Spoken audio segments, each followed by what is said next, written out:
who knew that 18 minutes could just... It was so fast. I thought it was just, 3 minutes has gone. But we're already back for round 2. I'm Knorr in the studio today. And yes, you Count have Christo's here. You have the delight of being joined by Count Christo. That's how I'd put it. Okay, sure. I am delighted. Oh, well, it's very sweet of you. It's very sweet of you. 3 games down so far in Commanders in Conflict, and things are already heating up. We've actually already had our first draw, which was interesting. Yeah, I mean, we should we will look at the leaderboard in a bit and see how we've tried to solve that. But lots of learnings from the first game, I feel like. Absolutely, absolutely. The pivotal importance of the Navy was really interesting. We knew that it was going to be impactful, obviously, but the fact that it was so decisive, because it really is the land follows the sea. So what happens at sea is incredibly impactful on what then goes on to happen at land and what those players have to try and achieve. And we saw that just so critically in the game that was casted. And it actually came out in the game that was drawn, because what happened in that one was we saw both players completely unable to take control of the sea, and Malta stood tall. It stood independent for the entire game, resulting in a 1-1 draw on victory points. Not something... Go ahead. No, and I was going to say, that does bring us to the leaderboard, so let's have a quick look at that. As we know, Leonard with 1 win, Discard Pixel went up against Courier, and Discard Pixel won that one. Now, in the final game, the one you mentioned between Absolute Habibi and CMOPS, it ended in a tie. No one took Malta, and me and Midgeman were talking about, okay, so how do we do this? Do we want to give people, like, do you get half a point if you get a tie? Do you get 2 points for a win? Then someone in the crew pointed out, well, a win is a win. And we were like, yeah, you only win if you win. I think that's true. Yeah, I mean, what this represents as well, especially going forwards, is our players now know, especially at sea, if you play it conservative, if you don't bring your fleet out to play and you just hold back and don't let the other person get superiority, you're going to be punished, because you can both just end up with that loss. And so now we already have our, top of the bracket. Leonard and Discard Pixel up there at the top, and then we'll see if they're able to hold on to their lead. Yeah, let's have a look at the matchups of round 2, and we can probably kind of judge what might happen with the leaderboard. Our featured game in round 2 is Discard Pixel versus Absolute Habibi. Discard Pixel coming in with a win. Absolute Habibi coming in with a tie, but of course, since we're very mean, we're counting it as a loss. On the left there, we have CMOPS versus Dankas Mimikas. Both of them, apparently we have, actually, we might want to double check that. Yeah, it's not quite right, but we'll get to that. The other thing that's worth noting here is that Discard Pixel is coming in as the Axis, a faction that we have so far seen do worse. It's quite significantly worse, which is interesting, because that was not, for example, Dankas' opinion of what was going to happen. No. We were hearing some behind-the-scenes action. Dankas was saying, when he heard he was going to be the Axis, right, okay, I can pull this through. Yeah. This is the winning position. It's going to be really interesting to see at the end of the day how these stats look in terms of Axis versus Allies performance. Of course, we want to go for a sense of balance, but it's going to be interesting to see how well we did and whether the Axis indeed continues to be the kind of underdog faction as the games continue. Yeah. And we've now confirmed the matchups for round 2. We have CMOPS versus Leonard, and we have Dankas versus Courier. So Leonard going in with a win, they're probably feeling happy. Dankas needing to prove himself, and so does Courier. Let's have a look at our main matchup for round 2 and our player cards. So, as mentioned, Discard Pixel playing out of Singapore with 1 win. Absolute Habibi, Lebanon, USA.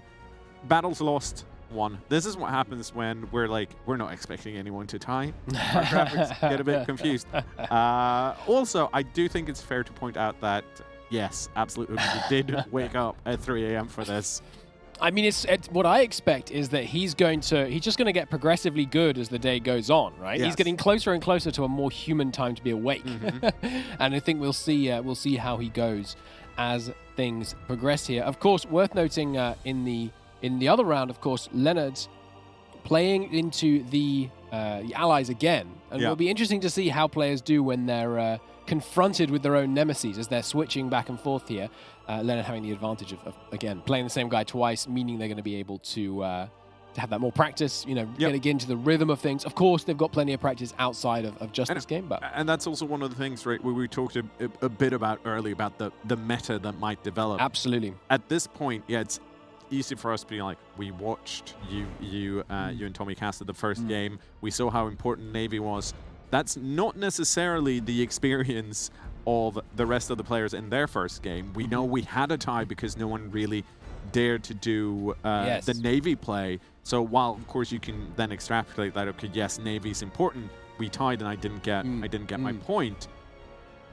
But we'll see if their experience is the same or if there's like more than one way to skin this cat. Absolutely. I think there's one thing that we have not seen, well, two things I think that we've not seen that I'm very excited about the possibility of coming up next, because we haven't seen any capitulations. No one has got the outright win required to cruise through and capitulate the enemy. And we are, as mentioned at the beginning of the previous session, moving now to speed 4 in the build-up. Yep. What that means is a longer war. What that means is a war with capitulation being much more likely. And that's going to be really interesting. The other thing we haven't seen, and I'm very curious to see if anyone can pull this off, it would be quite a feat if they do, is a naval invasion of Malta against a player. Yeah.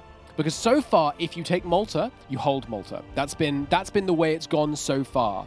But if we see people building up, especially those Japanese or American pick players going for Marines, going for that build-up, going for a heavy air assault on the island. Of course, Malta, historically speaking, withstood an incredible siege during World War II. It'll be interesting to see if we actually see something similar, if we see it holding out, if we see anyone managing to break through. The naval back and forth that would be required for a fall of Malta is really interesting, right? Because you'd have to see first naval supremacy to take it, lost to enable the invasion from the other side. And, it's certainly something that I will be looking out for in the upcoming match. Yeah, I mean, it's one of those things, right, where it's like, okay, do I focus on trying to grab Malta? And do I then focus on, I'm going to get there first so I can hold it? Yep. Or do you be like, I don't expect her to get first, but I know I need Malta. But then, of course, you have to build up your navy to actually be able to do that. Yes. Or you're like, screw it. Malta is what it is. Yeah. I'm just going to go land. Because that's the other option, right? We keep talking a lot about Navy, how important it is. And, yes. You're better at this than I am, so I'm sure that's true. Sure.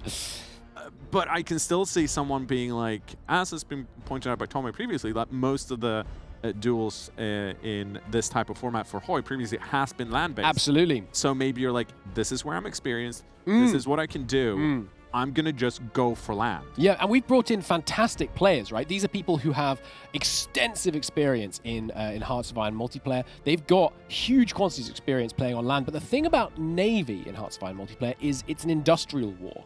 And we have cut a lot of that in this mod. There's very, very little focus on the industrial side of Navy. There's much less ship design. There's much less of that. It's much more about the tactical as opposed to strategical naval gameplay, which is cool because to me, at least, since Man the Guns, that's been one of the most exciting parts of Hearts of Iron is the tactical side of the naval stuff. And it'll be very interesting to see where they go next with that. And before we go to our casters, which we'll do in just a minute, I think it's important to mention a few things. First of all, like, comment, and subscribe, regardless of the platform you're on. If you like this type of content, please let us know by supporting us, either by following us on Twitch or subscribing if you want to.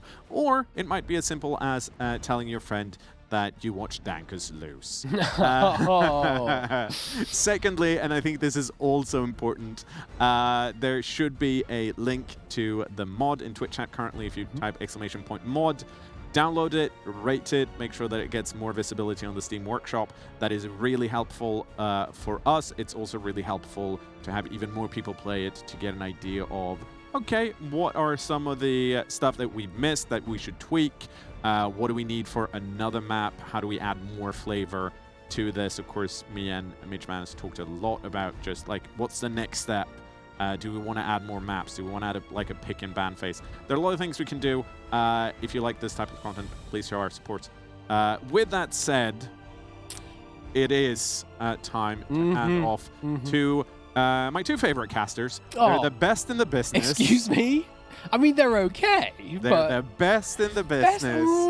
It's Midgeman and Tommy K, and we're going to swing over to them now.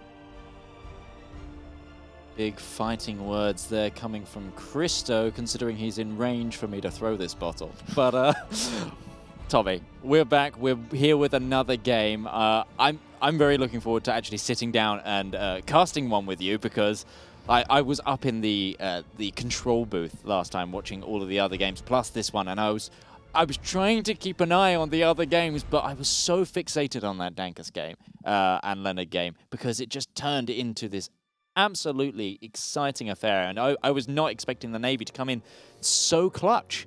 And also the air as well, I think, has been really understated. Like Leonard in his interview mentioned about how the Commonwealth pick gives more fighters.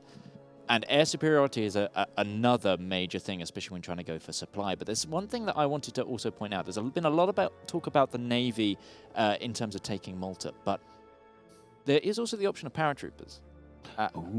Because if you go into, say, the Soviet line, they get the VDV. They get paratroopers in their tree. Oh. So, you know, there can be some interesting plays if you can sneak that out there. But I think we've done a lot of talking. Shall we get into a game? We shall. We have a beautiful game here. This is called Pixel out of Singapore versus Absolute Habibi from the US. Two great guys. I've known them for a long time. I think we can give the go here. Yeah, I'm gonna go. I'm gonna go for it and tell them let's going. So of course it's back up to speed 4 now in the setup phase. It's going to be an interesting play as to why that is. And I really like the setup phase because it gives you a really good tell of what people are going for, and if it's played right, it can support even some micromanagement mistakes. Like if you lose a division, if you've done enough industry right, it's not going to be that much of a hit to you, or at least it's going to be less of a hit to you. But if you haven't planned your industry well, you could end up really screwed for every man you lose. And it's such a beautiful thing that this mod has this build-up phase. I always looked for that. I always loved that. And in the international that I did, we didn't have that, just two armies clashing each other. And the beautiful thing about this mod, exclamation mod in the chat, is truly this beautiful build-up phase with a lot of diversity. I was kind of predicting, these meta guys, they're always going to do the same build, but they're not at all. A lot of diversity can be seen here. And let's get right into it and see what's going on. This called Pixel already with the Japanese opener.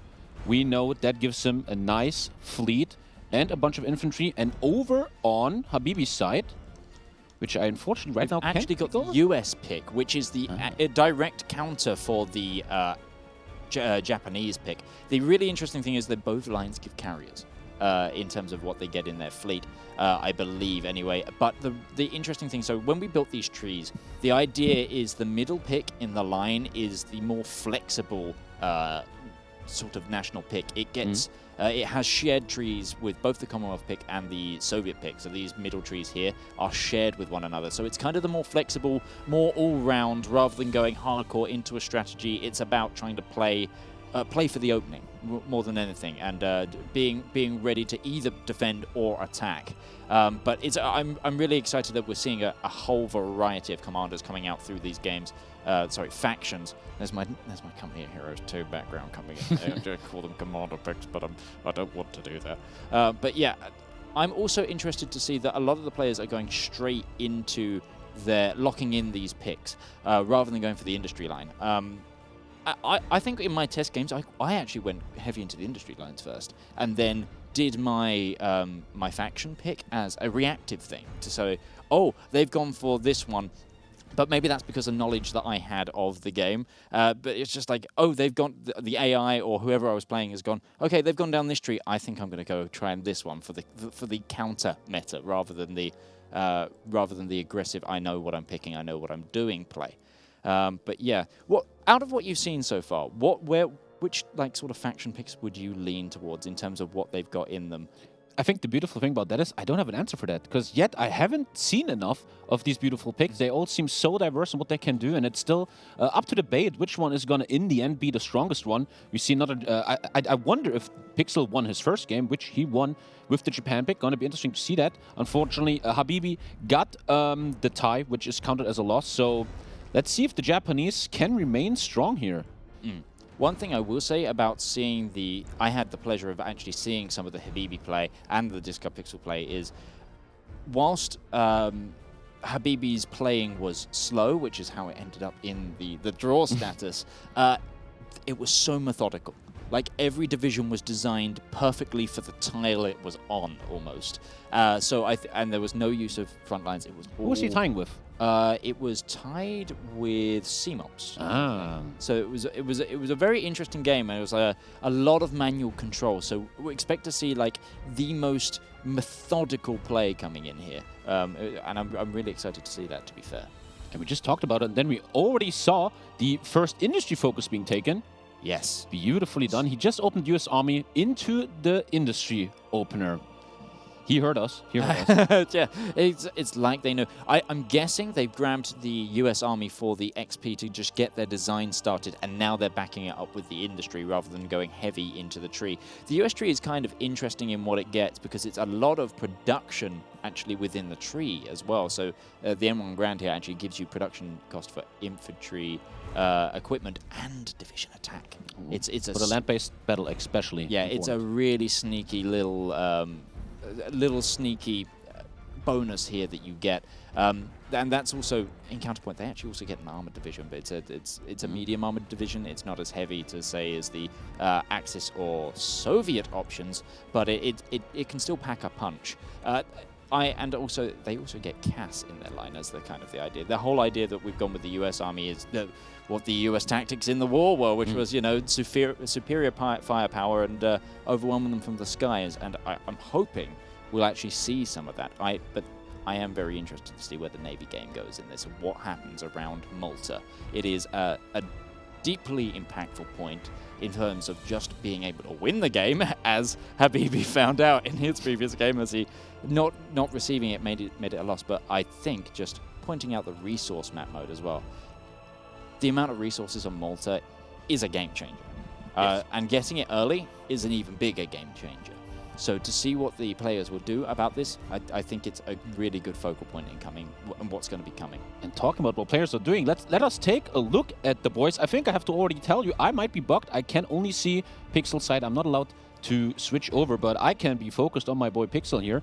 And let us actually take a look what is going on. Research-wise, we already see very different approaches here than the game before. We already see an entrenchment bonus coming in. Some industry. Oh, there it is. Oh, boy. Paratrooper pick is actually coming in. Oh, this man is defining the meta. Dankus, you are yesterday's news. Oh, we're going too much on Dankus. And a beautiful start here. Once again, both players started with the Commander Civilian Trains, which, unlike I mistakenly took like in vanilla, they get 15 trains here. Very important for their supply. Other than that, division design, not really yet. Transport plane, very beautiful and intelligent play by Discord Pixel. Transport, and just deletes it. Oh, Pixel, get out of my Discord, please, real quick. He just deleted the transport plane. Maybe he just wanted one. He just wanted one. He just wanted one. What a paratroopers. I'm very interested to see if that actually works, because I believe that was possibly changed in how Hearts of Iron was coded. That I think so. You need like 100 or something. you need 50 now.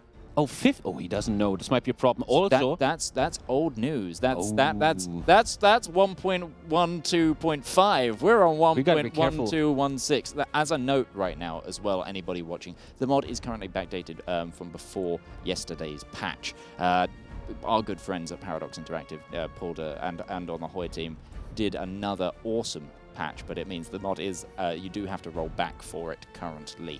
That's a good note, and I will be updating the Steam to reflect that later when I'm not on camera. So let us hope Pixel will know that one transport plane is not enough. Can still be used for logistics. That's why I was so Yes. surprised seeing it. In multiplayer games, transport planes are so good. They give you supply wherever you are. You don't need railways, trains, etc. Beautiful. We already see tanks here. Heavy emphasis on anti-tank. He's building an anti-air light tank. If we look at the research, he also just finished anti-air 2 already. And if we look in production, let us take a look at that tank here real quick. This tank is supposed to shoot down, you won't believe it, air, and that's what he's trying to do. An anti-air build by Dankus here. Unfortunately, it seems like I can, maybe I'm just a boomer, but I can switch over to Habibi, but I think I think it's because of the left. You need left control on a Swedish keyboard rather than a right control. But I'm not complete. Oh, okay, no, it's just. yeah, I might just be bugged.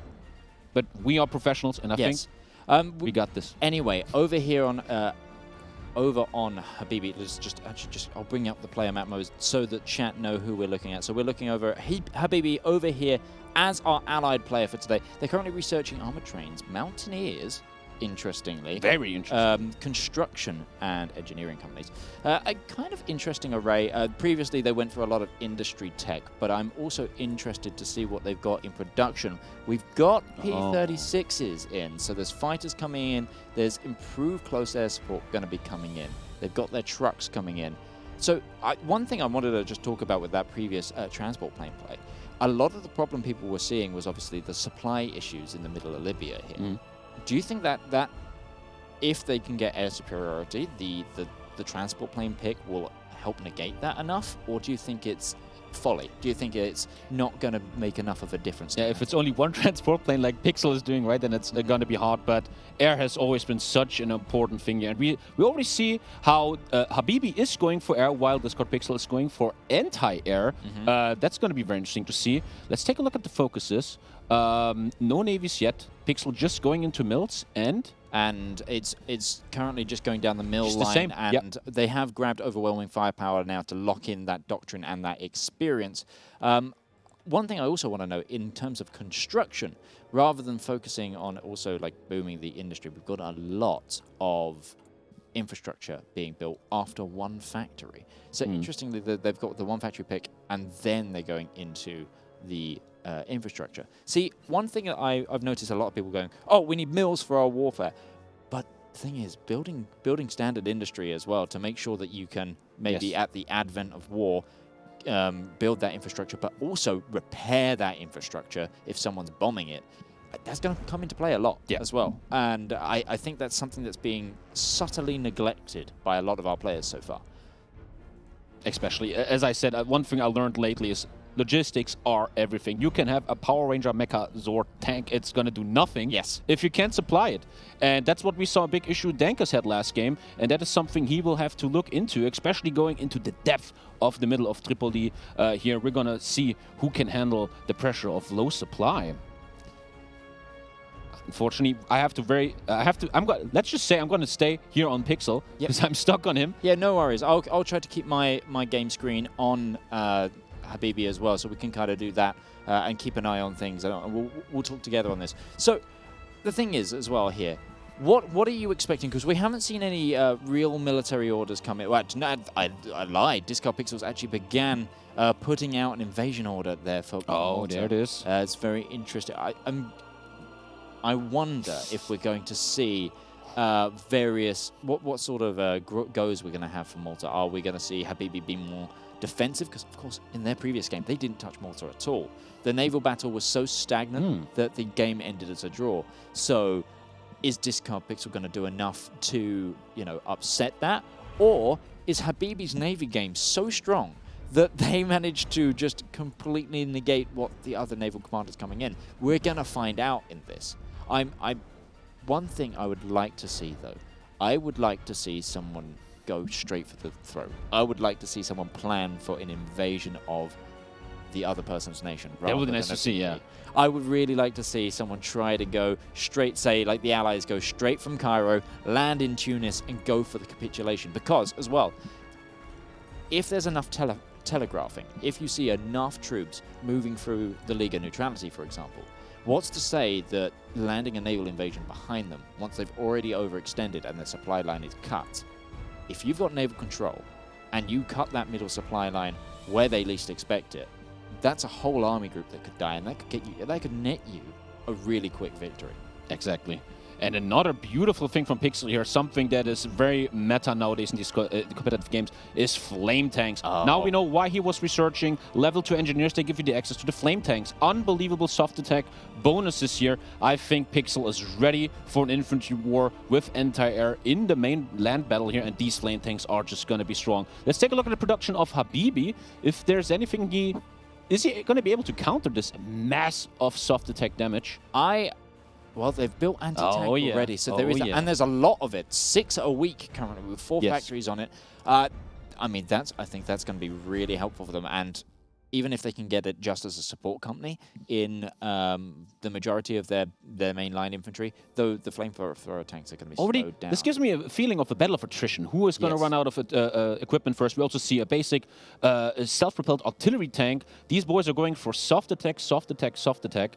And when we have soft attack battles in Hearts of Iron 4, it often comes down to who has the better micro, who is encircling the other, who is also more reliant and resilient in a long, long war. We have a timer here, but it's going to be very interesting to see them I'm also going to take a look at the doctrine. No doctrines locked in outside of Air Force right now, and we've got a battlefield support doctrine coming in for Habibi. I noticed they're training most of their Navy right now, so I wonder if they're going to try and like smash through a couple of naval doctrines to get the upper hand with a smaller fleet and really use those benefits coming in there. What about what's going on with this? So far, nothing here from him. He's once again being very land-based, which I love. A land-based conflict is the bread and butter of a conflict, and beautiful industry. I also like to see this. I think I haven't seen this in the Dankers game against Leonard. Logistic company minus 10% supply consumption, and once again, a good player needs to understand supply is everything. And some people also love RP here. If we take a look at, beautiful division here by Discord Pixel, a medium flame tank, self-propelled anti-air light tank, and artillery. 15 combat width. We're talking in this mod. We're talking obviously 15 is perfect for desert. 15 combat width is like the combat width of most desert terrain that you want, because it allows you to get that flanking bonus on the smaller areas. I think that's a really, really strong division. Almost like it's going to be a meta division. A meta division. I'm wondering if 15 is divided by 90, but if I was good at maths, I wouldn't be here today. And I think it is gonna work like this. 6. A very beautiful division. Can we look at is there possibly already a division design from Habibi? I am not sure, but we will take a good look. There is a cavalry template. Oh, wow. Yeah. Look at this. I love how every game is different. This is beautiful to see. Look at that. Nothing is stale. Beautiful. So obviously, they get the desert attack, movement, and defense with cavalry, which obviously will come into a lot with this. But they've made it as almost a fast attack division with hard soft attack. Look at that, 121. He's going for speed. Yeah. He also is motorizing the anti-tanks. Well, also like the defense stat there of 221, defense is directly tied to breakthrough. So I think this is a really solid template. And also there's triple AT in that, so that's going to stop any tank advance. The piercing at 42. 42. And if we take a look here at the current division from our boy Pixel, the armor is 5.3, so a lot of piercing is going to happen here. I am, as a Hoi 4 fan, I'm so excited to see these different builds, and I can't wait to kick it off in the middle here, and who's going to win this. Beautiful build-up so far, very different than the game before. Yeah. And this is the thing, there's going to be so many, we've got such a variety of players and such a variety of play styles that, and also with this being such a fresh mod, everyone is trying to develop. Everyone is trying to find out what works for them, because this is the thing as well. There might be not, we might find out that one of the factions is slightly better than the other in terms of balance. But if someone plays one of the, say, suboptimal choices better because of what they have access to, it can be the game changer as well. And it's not necessarily what you're playing with, but how you play it. And there he goes, Pixel going now for the first Navy focus, getting these Japanese carriers in, because we saw it last game. Malta cannot be ignored. You got to fight for it. We've got a railway gun coming in for Habibi here, and they've put it to the top of their production order to try and make sure they get one out. The thing is, that's going to be January 1942, which that's a year into the war. He will need moments for this. Yeah. I always wondered really about railway guns. They're very hard to design, to make, and once you have them, they give you a 10% overall multiplier on your stats. It's a nice bonus to have, but is it winning wars? That's what the guys on the front do, and it's going to be interesting to see if this is going to change the tide of the war here. I wonder if this is going to be too much production to, this is going to be more than Habibi can chew in terms of what they're putting out. I mean, they have gone heavily down the industry line. They pretty much completed it at this point, and now they're going... Actually, they're not picking a focus right now. And I must say, for me, it's very hard to see these games, no one going for more civ focuses. Civilian factories are the bread and butter of good industry. Absolutely. But the boys are going for these mills early. If they're going in for the mills early, I would like to see Habibi now pick up the M1 ground tech, just so that their infantry weapon production doesn't fall behind. They get that bonus earlier so that the production can build, and they can just keep that cap as high as possible, as early as possible. They also have a nice reloading sound. Yes, they do. It is the iconic and prettiest weapon sound, I think, of the war. If a weapon can be pretty. And ladies and gentlemen, we're already 30 days away from the beginning of the war. We're going speed 4 in the build-up phase, which makes total sense. And already in a month, we're going hot here. On Discord Pixel, we already see the Isle of Roleplay division getting ready. Once it has problems equipping it. Let's take a look at Discord Pixel's equipment. Not missing that much. The artillery is not so good for him. The self-propelled anti-air, interesting, but he's ready to have a war here. It doesn't look like he's investing too much in the invasion of Malta. As we see, only a single camel, poor guy, is trying to take this island here. He has some friends coming from Tunis. And do we see any attack or no orders coming in here from Habibi? It's they've pulled a lot of their troops back for the higher supply area while they train. They're really trying to grind out that XP. But if they're not careful, they're going to get caught too far from the lines with 20 days left. The thing is as well, Habibi had such a slow game in the previous game. There was a lot of staring at people across the border. For about 20 minutes of the game, they could fight, and the League of Neutrality still existed in Libya as well. They left like a slither of it, whilst both players tried to build up their industry to that point. So they might not be ready for such a speedy advance coming from Habibi, from Discard Pixel, and we might see a massive advance. There is one tank on the border. Also, I don't see a naval invasion plan on Malta. He is giving up on that. No, again, I don't know if they're ready for it, but the Navy is out. The Navy is very trained, but I don't know if it's going to be enough. We're about to have that question answered, though, as we are 4 days away from war. 3 days. Count it down with me. 2 days. Come on, 2 days. 2. 1. What? We might, obviously, they're going to change the game speed here as well as soon as this happens, but the war is about to happen. It is Christmas, gentlemen. Happy New Year. Time to go to war. There's no Happy New Year for these players, for they are engaging in micro wars. Now we see here on Pixel's side, he is going for Malta quickly, securing himself this victory point that will not be on Habibi's side. Habibi already going to be behind there. And here the armies push. Maybe we can see from, there's Malta taking. Let's see from Midge's side how Habibi is pushing. So Habibi is slowly moving in now with this one tank division. But I mean, the line is being absolutely ran over by Discard Pixel. Yes. Obviously, 2 VPs now in Discard Pixel's hands already, with only the Benghazi front not taken. Habibi needs to run, otherwise he's going to be 3 VPs down and pushed almost to their own territory.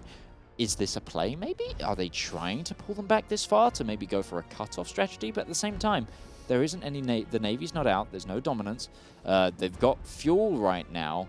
I'm a little skeptical. There is now a rush for Benghazi going on. I think they may have zoomed out and had a look at how fast Discard is moving. Let's get some player perspectives if we can as well. Let's take a look at...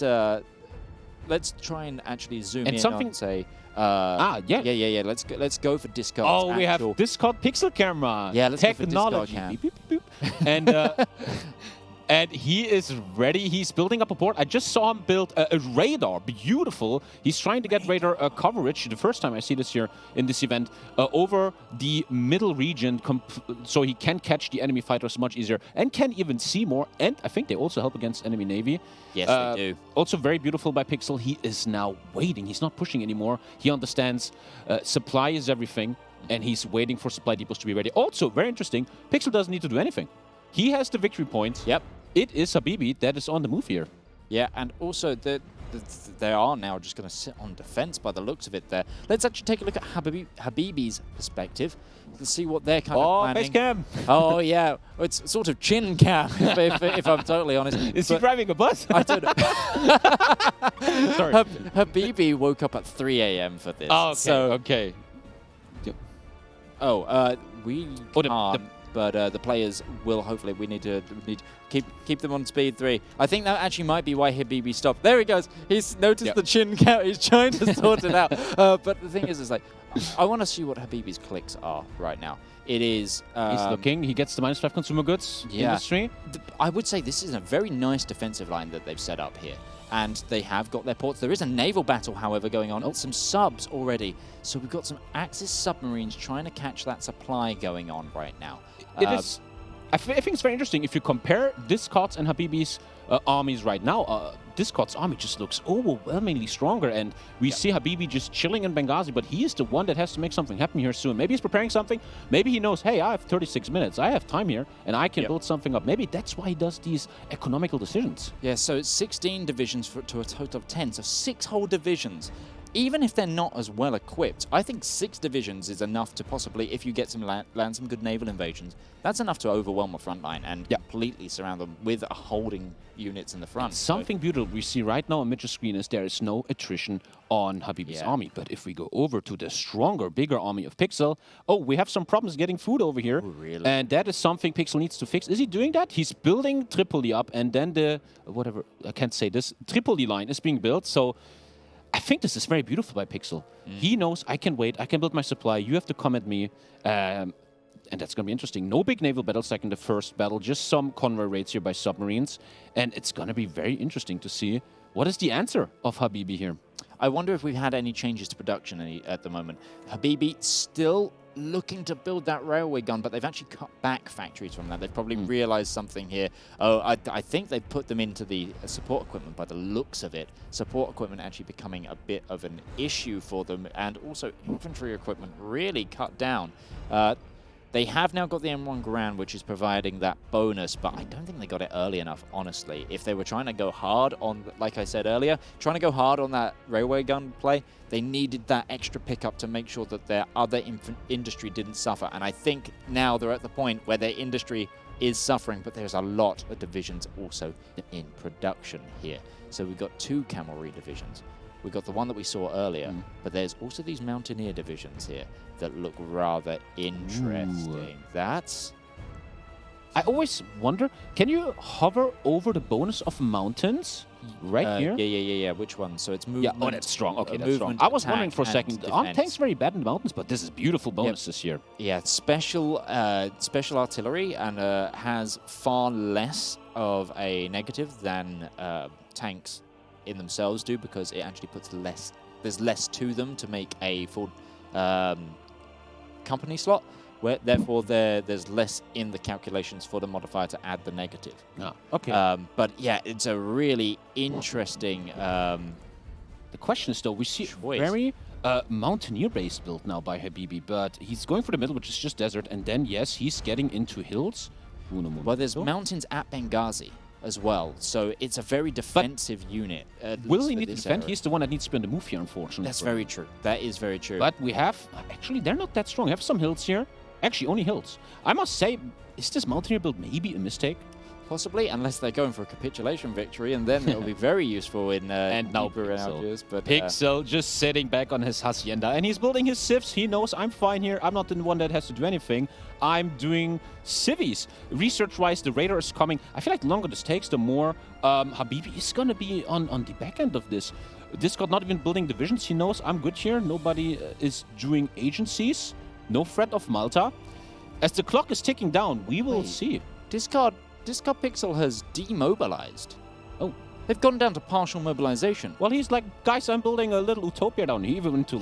He's also on limited export. But they start on war economy? Yes, everyone starts on war economy. That is so because we actually noticed something with the game, is the fact that originally they were all set to civilian economy.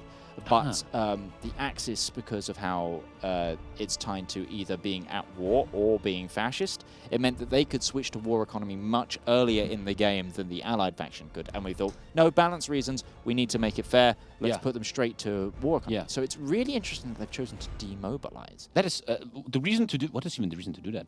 I don't even get it. You lose consumer goods. Do you build mills faster? Why would he even do this? Is he flexing? What's going on here? Is it a flex?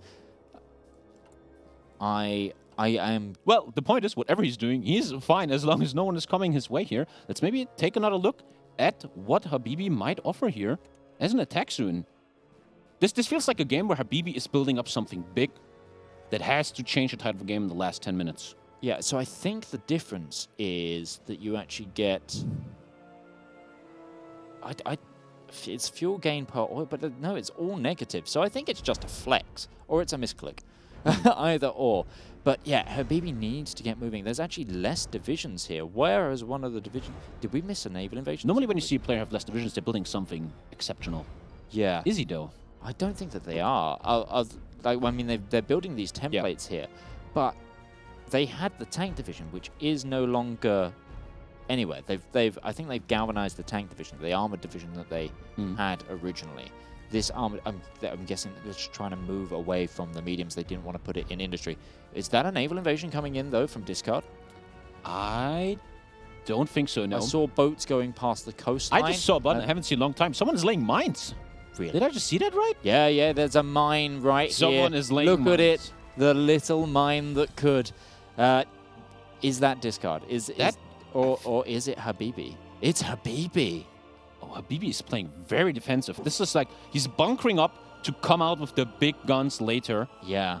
And he's mining up the Mediterranean. I really wonder if Habibi is trying to spring a trap on discard. He's really trying to coax discard in for the kill. But the thing is, discard doesn't need to. If Habibi had Malta, there would be so much more pressure on discard to try and push through, and then they could go for the kill. Much like what happened in the Dankus game.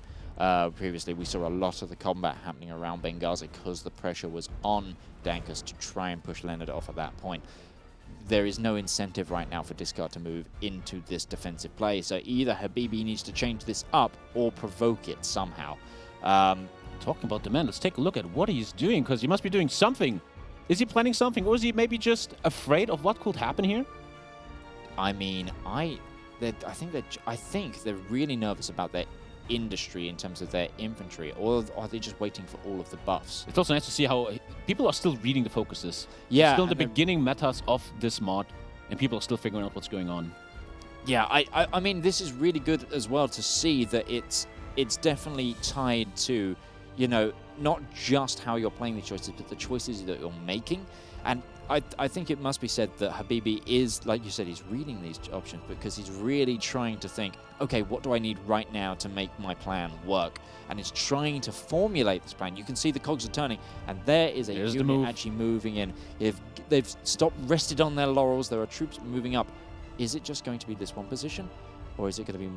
No, the question is, at what point is the supply not going to support this anymore? I think that's why they're moving so slowly. Yeah. This is, like I said, the methodical movement that I saw in this the offline game, and there you see it already. It's just checking this supply, but it is slowly connecting. Yeah, beautiful view here that really shows what these players have to do here, and that is the supply issues.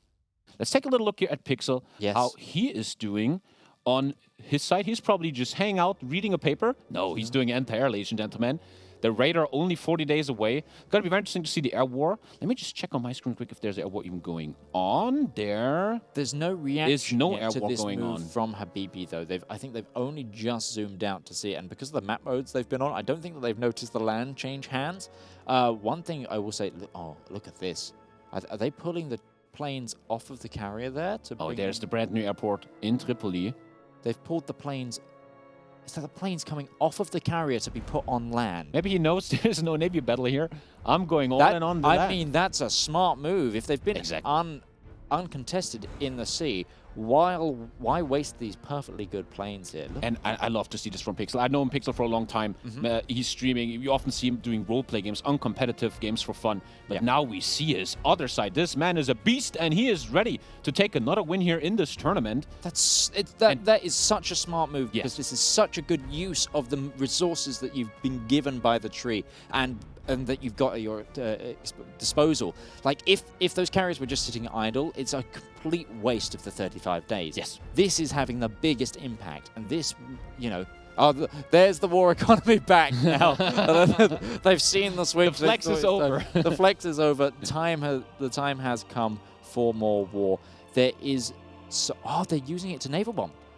They're using those planes to naval bomb and try and catch those subs that are doing the mine laying. Yeah. So I think this is an answer to the mine laying going on. This is like, no. I'm not allowing this. Really interesting play, because I think the Japanese tree is the one that naturally also gets naval bombers in it. So the fact that Discard has grabbed the ones from the carriers as well, they're really upping the amount of naval bombers that they can have out there. The overwhelming the fire support and the air superiority coming in.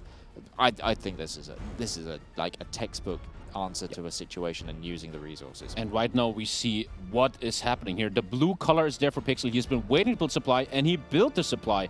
And even if now Habibi is attacking this position, these perfect, beautiful divisions of, okay, talk of the devil, are fully supplied and are so ready to defend. There's even 2 more coming, not very supplied, but soon. This defense, this Alcatraz Discard is building, is just getting stronger and stronger. It's going to be very hard for Habibi to escape this. Yes, Habibi slowly creeping up. The white space between these nations just gets ever so thin now. We're down to 3 tiles and 2 tiles wide. Habibi is slowly building up their infrastructure behind as well. Only 11 divisions, though. Only 11 divisions, cut down from 10. They went down to 9. They're up to 11. These cavalry starting to come out. I'm surprised that we didn't see a switch of template rather than spending all the time training, but I'm guessing they didn't want to lose these 10 divisions. Slowly but surely these are coming out. They've actually cut down the amount of cavalry they were building in favor of some of these mountaineers. Again, I'm not quite sure on that choice. Maybe the misplays in the industry was so much here. Still, 1,600 infantry equipment in the hole. Whilst building troops, yes, but they haven't even shot a gun right now. And ladies and gentlemen, look at the screen, and now we're switching over to the side of Disco, looking much more green here, and green is good, and it's just, the more time goes by, the more I start to think, hey, Habibi, what are we going to do here? He's building up for a big climax, and hopefully we get that. And other than that, I mean, Pixel doesn't have to do much. He's hanging out. He's building these ships. I love finally seeing that. Might even get a research slot here. He literally could take Marines right now. An elite large infantry division. Doesn't even care. Gets his civs because he knows he's not being threatened here. Yeah. I'd really like to see Discard also pick those naval dockyards up as well, because not for the fact of actually building more ships, but for the repair. Having more dockyards available for the repair, to just, if the naval battle ever comes, if the Ally Navy ever comes, to be able to put more ships back in the fight quicker. I think this is something that, from the analysis of the Dankus Leonard game, is the fact that if Dankus, when those carriers had actually split off rather than staying in the fleet and gone back and repaired, if there was more repair speed, that could have been a completely different story, I think. And undermining my narrative of Discard's defense, we just saw him build forts here. He is ready to just... He knows. He just has to hold out 24 more minutes, and this is his win. And it's slowly becoming a favorite here in this tournament. Who would have thought Discard Pixel, who joined the tournament last minute, and now looking so strong. Beautifully done. Let's take another look at... Yeah, we should actually mention Discard Pixel is the player who has had the least time with the mod as well. Yes. They are the newest player in our roster, and stepped in wonderfully last minute, and they are bringing their A game and actually, coming out there and, showing us here, like, this is how to handle this. We see even more commitment now from Habibi into Mountaineers, and getting the level 2 Mountaineers. And now he's going closer. He's sending a scout unit. He's looking at the front line. What's going on over there? He wants to figure it out. No information on his side. What is he going to see? How is he going to react? First of all, he wants to show us his beautiful face. Yeah, he's really... he's just saying yes. Just nodding. Just, yes. Look at that. Look at those sunglasses, though. I've only just realized them. Look at those. Those are excellent. I love those. Maybe they don't make him see aggressive plays, but soon he's going to find them. Or maybe he's just got, like, readouts. He's, like, reading all the statistics. It's actually a cheater. No. Habibi, really, oh, no. I've found the Christo problem of the chair. It's broken. Another chair breakdown happening in the studio. It is wild out here, ladies and gentlemen. And it's going to get even wilder in the game soon. Yes. Let me take another look here at Pixel. The build-up is becoming unbearable. They're just one tile away from meeting each other. but Pixel is so prepared. Let's once again look at his supply. Beautiful. We saw him build up this port. He is supplying it. He is just ready. And what I think is so beautiful about this matchup here is that Malta is so important. You can't ignore it. And obviously, you can argue that the Axis have an advantage on that, but that's why they switch nations over the course of this tournament. And taking Malta puts you in such a beautiful spot where you can just, hey, I'm doing Civ focuses and I'm defending myself. What are you going to do? Well, you say that they have the advantage, but it's actually the same amount of sea tiles. So, because of where the Axis port is on that side, I can show you. So, like, Cairo here is 1, 2 into Malta, and then because the Axis ports are all on this front, it's actually 1, 2. But so let us not forget, important, the range of air, which is... the air range is the one where it's slightly Axis favored, which, you know, without actually manipulating the map itself, it's very hard to do, and that's why there's, for example, I believe in the ally tree they actually get slightly more planes and slightly better planes in the tree because of that negative. But we actually have a conjoined front line now. Oh, it's I happening. don't think that the battles happen. So this is what I would like to see right now. Discard Pixel. Now that the lines have joined, they press that button and they go. Whilst Habibi is maneuvering their troops up to the front line, whilst everyone is out of position, there is no formed defensive line. Because the thing is, Discard's only seen this one unit. Yeah. And they have the intel on this one unit. They don't know where anything else is. I think a push might be worth it, well, at least with some of the troops here. I'd like to... I actually now also can't change Discard. We are so a bit bugged, but we got a lot of technology here, and we see the forts. We see the bunkers being built. There are level 1. Is he building more, I wonder? No, he knows 1 is good enough There's to a give you a nice naval bonus. plan coming in there, though. Yeah.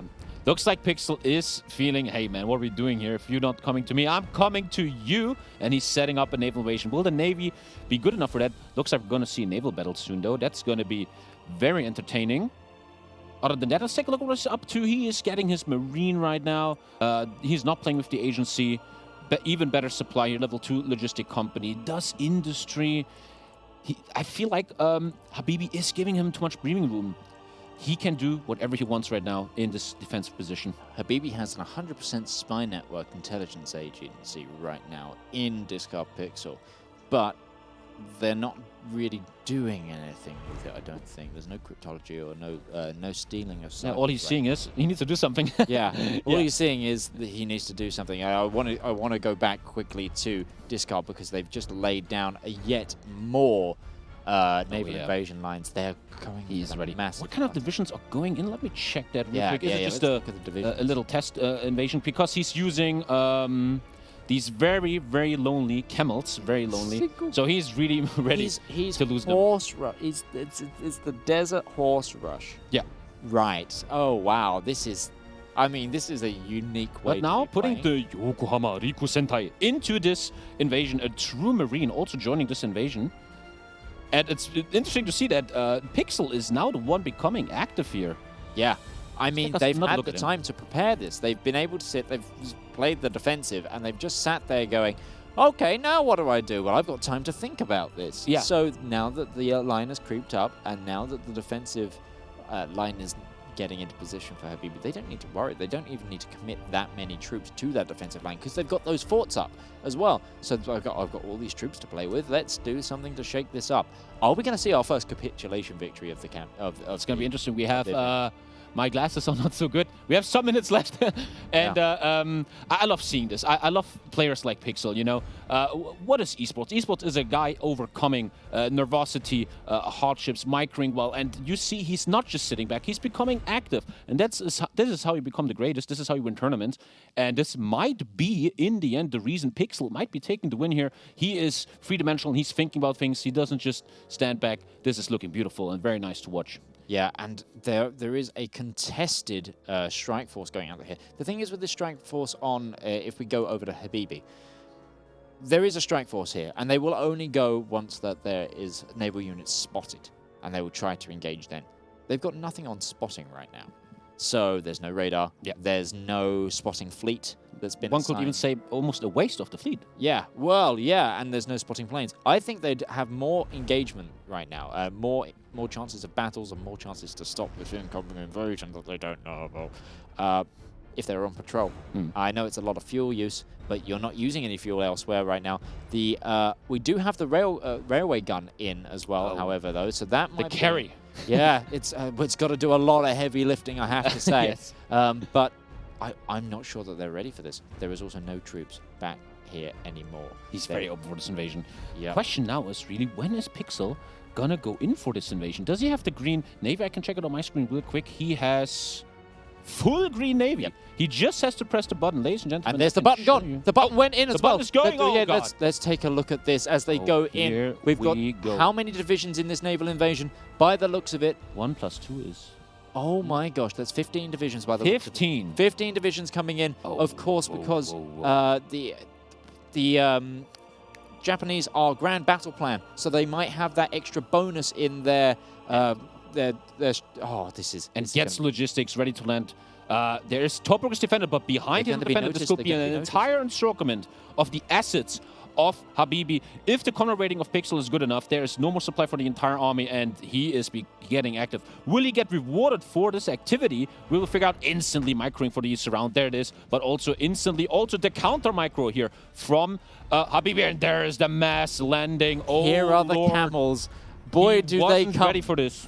Oh, look at the camel man cometh. Look at this. And there's the encirclement. Beautifully done. It just Habibi just early deployed some troops over in Alexandria just to counteract this. The building mountaineer divisions have to have been early deployed just so they get in this fight. They do have enough supply to join the fight, but is it going to be enough? There are so many divisions coming in Might here. be able to save Alexandria at least. Well, if they can stop them at Al Alamein, these divisions here won't matter, because anything that is in this pocket, they're cut off. There's no naval base in there. Yes. So this looks worse than it is right now. It's going to be down to if they can connect the Alexandria naval base to this pocket. Otherwise, this is just a whole waste of manpower from Discard. But this might be Discard's way of going, yes, Habibi, wake up. What Pixel's doing here, he's wasting time. He's making sure in 50 minutes this is my game to take. And the one that should attack is actually Habibi. And my Kingdom 4, Camel, he's doing so much damage here. Sure, he might lose them. And some people might think, oh, he lost the divisions. But it's just a single Camel division. They don't mean much. He did so much damage here. There's another landing in the Suez just come in as well. Beautiful. With these Camel divisions really playing distraction. I want to just also point out Habibi has had to move away from the front line completely. There is one infantry division here, and they're probably going to get surrounded by the looks of it as well, because the front to their south is moving faster than they can retreat. This could be the loss of a well-developed unit for the loss of various Camel divisions. And all that tentative ground that was slowly taken has now been, slowly gobbled up. And on the other hand, as you're saying that, Pixel, once again, being so multidimensional, I love seeing this. This is true esports. He doesn't let you rest. He doesn't let you sleep. He's coming in, and he's getting ready to threaten Benghazi now. What is the supply situation here? Look at that supply. Who built that? Well, this is the thing. Now they're at this point, they're going to steal Habibi's supply network that he's started putting out. And all he's got to do is connect those dots, which won't be too hard for Discard, because they've got that industry that they're really prepping. They've also taken the final, second to last option here, Yamato Supreme. So the color has changed. There is a Japanese leader, which also, I will point out, gives some serious benefits here to the nation, because Yamamoto gives fleet coordination, invasion defense, amphibious invasion speed, and invasion preparation speed. So they can just keep throwing more and more of these naval invasions in. Let's quickly also just double check what the command option for Eisenhower is. It's planning factor, daily command, daily command power gain, and also maximum command. Unfortunately, doesn't give plus 100 APM, which is kind of what Habibi needs right now. He is on the final focus of the tree, Arsenal of Democracy. Can you tell us what it's about? It's a massive industry boost. Oh. It is a huge industry boost, which is why, if you've actually picked the US commander, going straight down that central line and actually playing for the M1 Grand, trying to get that as fast as possible, to get this going as fast as possible, and then almost engaging the factories is probably the more meta way to play. But I will look at this coming in. We've actually got combat, and the thing is, right now, these are looking pretty even. The force attack coming in to try and get that breakthrough, but Discard Pixel is so holding out. Look at the defense stats on these units. There's just not enough, and it's because of the supply. More than anything, low supply is causing this breakthrough negative. Although 3% looks like a small number, it's climbing. It's 5%. It's now going to be 6%. That is going to have an effect, and that is going to stagnate this combat. And I think Discard is just going to completely hold this land. Look, no chill. He's got reserves ready to go back in. If necessary, he can just cycle them out, and they're completely ready. No one ready for a naval invasion now. I would like to see this naval invasion go off, though, because if you look, there's nothing there. Exactly. That's a port. Maybe Pixel just knows in 11 minutes he's taking this down anyway. The first positive thing I can find for Habibi here, he has the green air on his side, red air for Discard Pixel, but Pixel, we saw at the beginning, has so much anti-air in his divisions. He doesn't even research anymore. Pixel just sitting down, reading his newspaper. He knows that this is just probably not enough. A beautiful push here, gets the red bubble.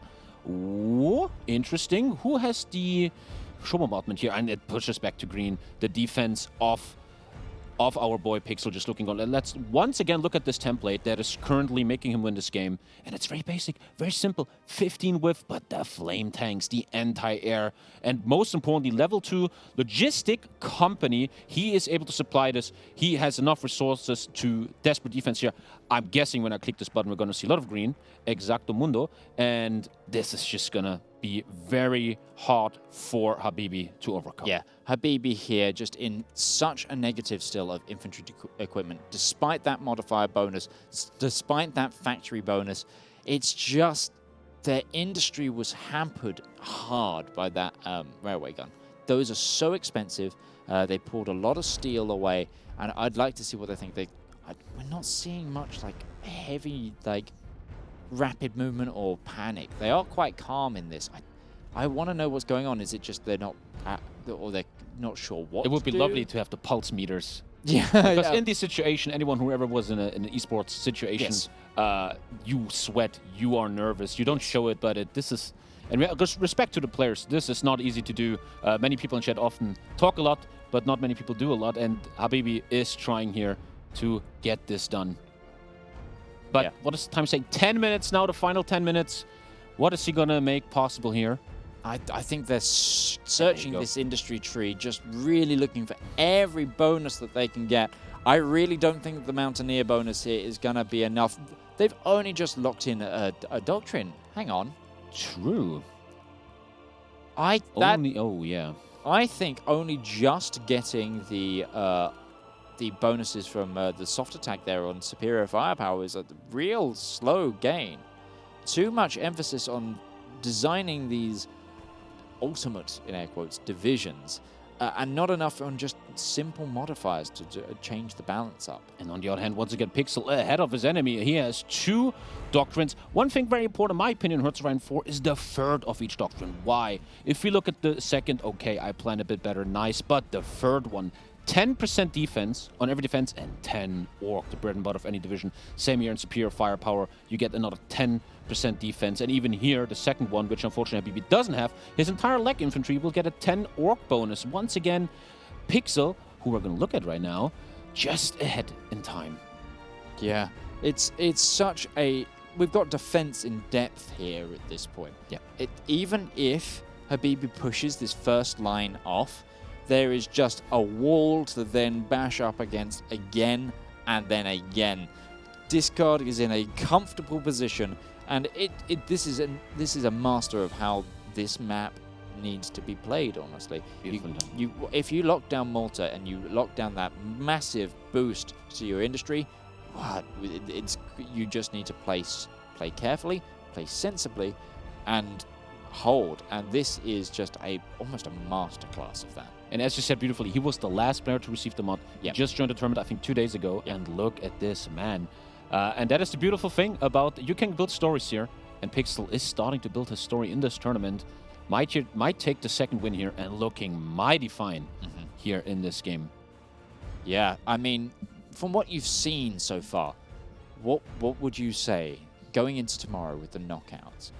what matchup would you like to be the final result so far? I haven't seen two of the other players. Yes. Um, Out of the 4 players you've seen Yeah. thus far, who would you like to see in that Look, fight? when I woke up this morning, I wouldn't have said Pixel. I know him as a role player creating content, not an esports guy, but now he is looking great, and I would love to see him against probably Leonard, I would say, the winner, taking down Dankus.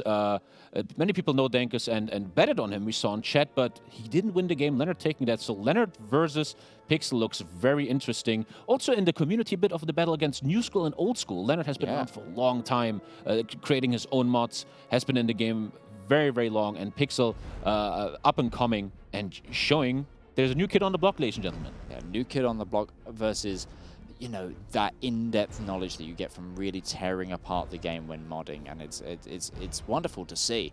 I think I'd agree with you on that. I would also love to see the comeback story though of Dankus. If we're talking, I think Dankus is just being kicked down in this first game. We're going to have a full day of games today. Of course, the knockouts start tomorrow, and I think we're going to start seeing the stories for. And we're also going to start seeing the stories of how the mod works today. We are, by the end of the day, going to have at least a subtle meta. One of the things that we're doing as well is we're getting the statistic of what factions people picked and who won as who as well. So not only are we going to say, okay, there was an ally win here for Leonard, but Leonard won as allies as, I think they picked the Commonwealth.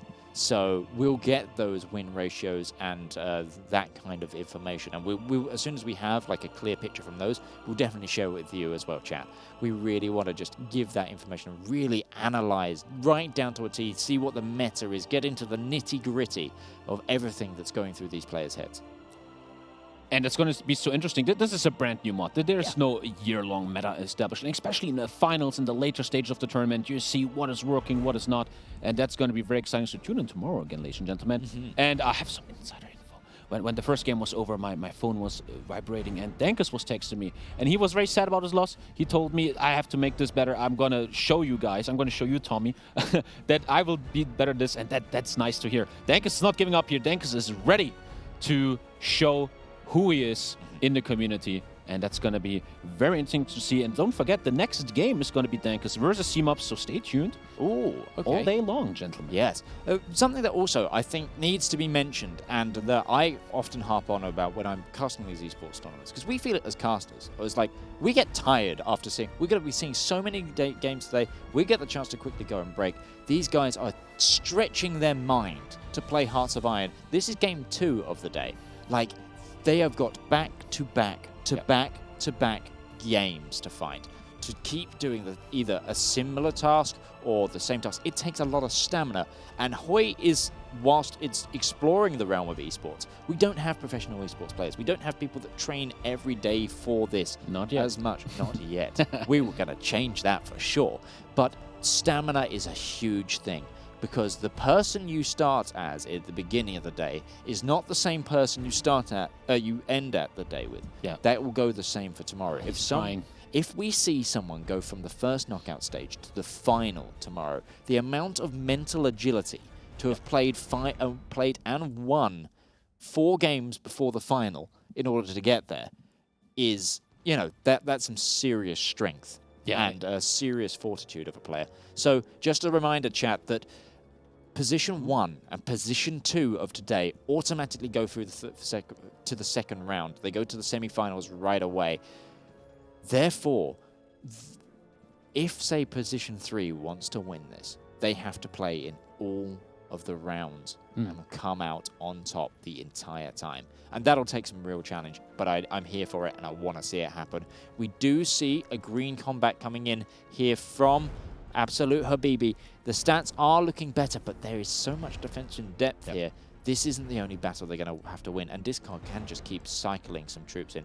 If we switch over to Discard as well, just to see what the troop movement in the defense is like as the button here. The little widget changes to red. Are more things going on in? Or is it just the weight of the defense that is taking over? A big problem I see is that I feel like if you want to be competitive at a game or anything else, you have to be multidimensional. You can't just think in one way. And what we have seen in this game is Pixel being multidimensional. Malta, naval invasions, industry, everything. While unfortunately Habibi, we never saw Navy action from him, never even threatened Malta. And all he has right now is one single attack here on this port. And in the end, if you want to win these games, it's about dimensions, ladies and gentlemen. What's the air map mode look like right now? Because that will also tell a different story. Weirdly, Habibi has dominated the air, but it's just not enough. The weight of the divisions, the weight of the naval support, the supply isn't being disrupted enough. It's just not quite there. And I think, even though that there's still 2 minutes remaining, I think we're getting close to this being a discard pixel victory, unless a naval battle comes out here for a last rush of Malta. Does Habibi definitely know that Malta exists? Are they sure? Like, is that an option for them? They left it in their previous game. It wasn't even invaded in their previous game. Like, do we need to send Habibi a map with a big arrow pointing to where? As a person that plays Warfare 4, he probably loves maps. That's true. I just think, unfortunately, maybe a bit nervous still. He's going to come back from this. He's going to find a way. But Pixel right now doesn't even have to naval invade anymore. He knows he just has to stand. Your beautiful counter-invasion units here. There's just no threat. You could, for example, maybe even naval weight down here. Let's take a look at the Navy. No, he can't. The Japanese Navy just being super strong and taking everything over. It's just becoming very grim here. The timer is going lower.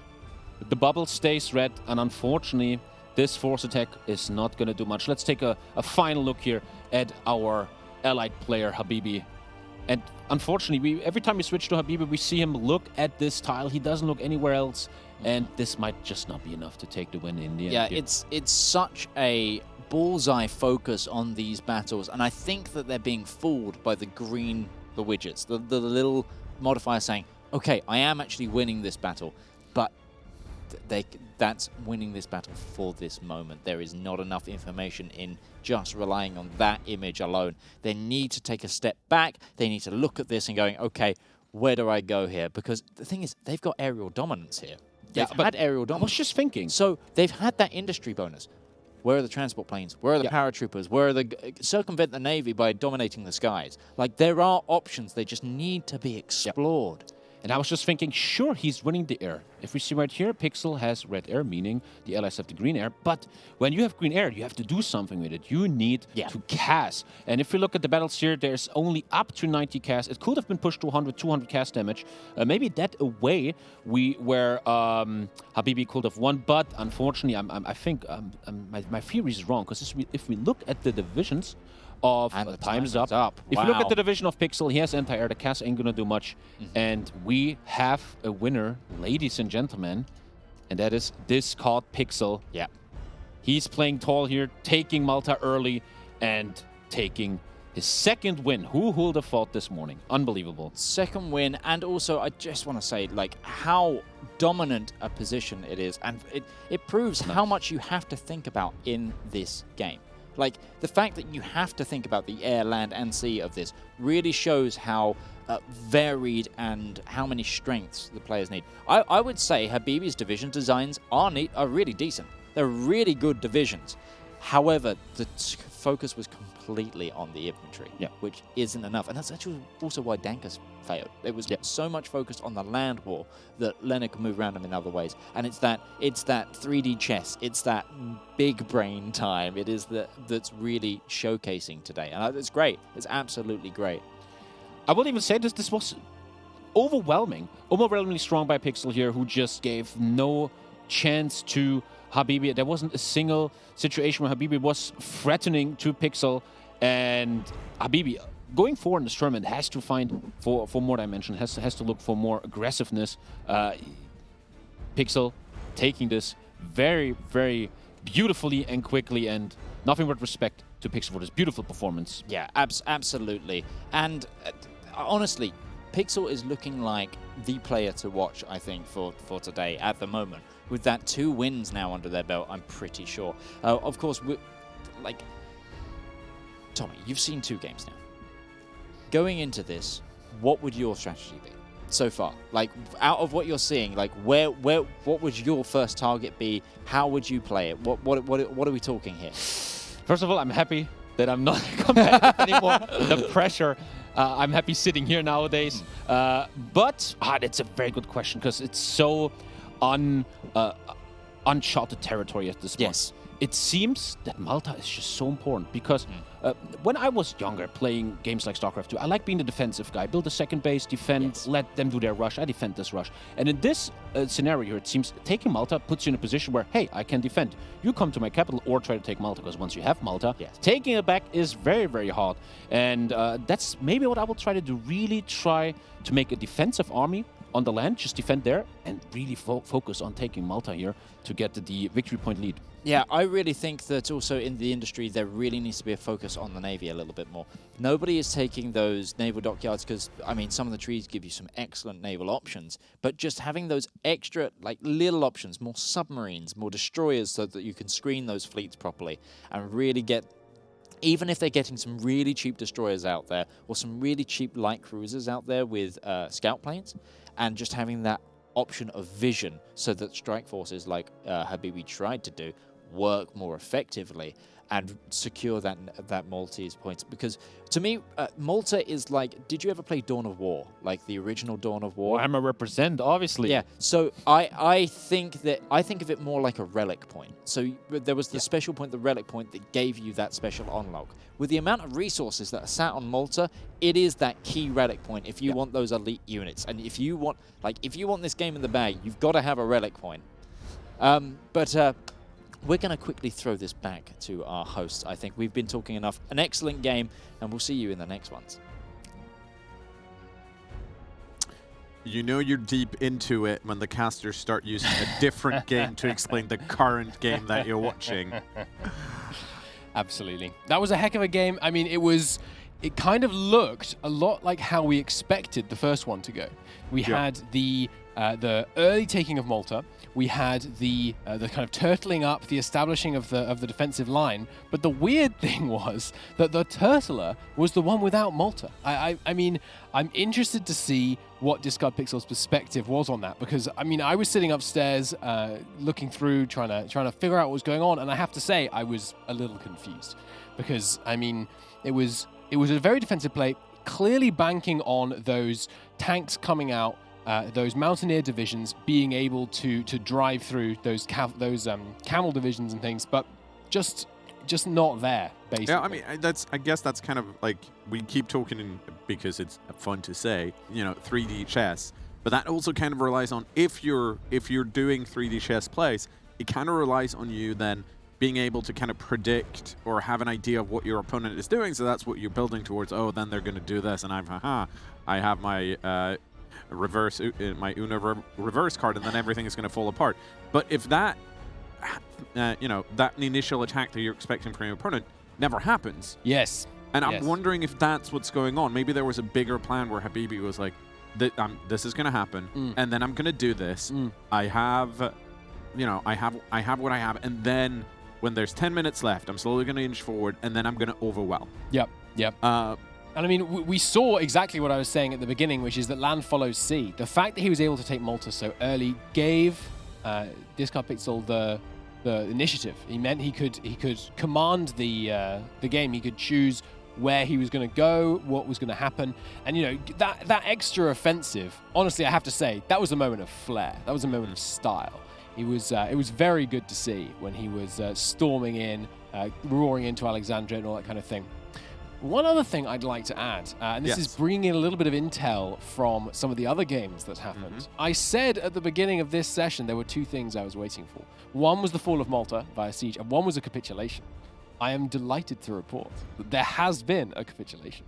Ooh. Leonard, not content with storming around, managing to win the very first game on camera, has also achieved Commanders in Conflict's first ever capitulation by taking the access to Great Victory and storming his way into the Allied powers. And I mean, that is indeed very impressive, and maybe that's worth, a moment in glory. But that's not what we're going to give Leonard today, because we're going to talk to Discard Pixel instead. Discard Pixel, congratulations. Hi, guys. How are you feeling? You're now 2 wins down. Pretty good. Got some strategies in my bag still. That's not the only one, but pretty good. Okay. Talk to us about the naval invasion. From our perspective, it was a flex. Was there actually do you think that was needed, or were you just doing it because you could? Well, it was kind of a decoy, right? That's why I used the naval invasion as a decoy to push in further towards Libya to secure my victory, basically. Yeah. Just to ensure that he didn't have any chance of win anymore. Which was basically it, yeah. Makes sense. Makes a lot of sense. Well, it was beautiful play for certain. What would be, obviously, the grabbing of Malta early on, relatively uncontested. Aside from that, what was the decisive moment, in your opinion? Well, probably my tanks, unironically. There's a secret thing that I'm not going to reveal about them that RPers probably know, role players. Really? We use it a lot in the community, but I'm not gonna talk too much about them. I think you guys probably missed it in the broadcast, but okay. Yeah, It wasn't the flamethrowers then, because we didn't miss the flamethrower. Yeah. No, it wasn't the flamethrowers. There's something additional about the tanks that all of them have. Okay, interesting. Well, I'm very curious now. It makes me want to go over there to the casting desk. I mean, we have 8 more games for Commanders in Conflict, so hopefully by the end of tomorrow, we'll know. Now, how are you planning to play the rest of the games today? And you know, as we mentioned, whoever, you know, we're using these games as seeds, so you really want to be seed 1 or seed 2 because you're going to skip the quarterfinal and go straight to the semi. Are you aiming for the top spot, or are you comfortable if you get seed 2?